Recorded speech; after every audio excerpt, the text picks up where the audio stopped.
Požiar vznikol v lokalite Stadielko v Bechliari v Obore. Je to približne v tom istom mieste, kde bol požiar minulý rok, len je viac orientovaný na západ. Pri hasení používame sily a prostriedky z troch krajov, Košického, Bystrického a Prešovského.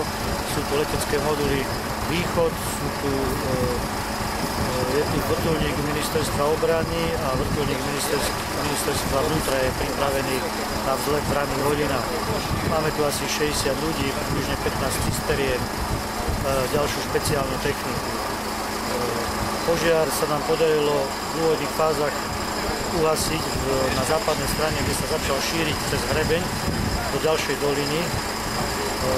Tam sme to uhasili, teraz momentálne hasíme požiar v juhozápadnej, južnej a juhozápadnej strane požiariska. Rozsah požiaru momentálne predstavuje približne 10 až 12 hektárov.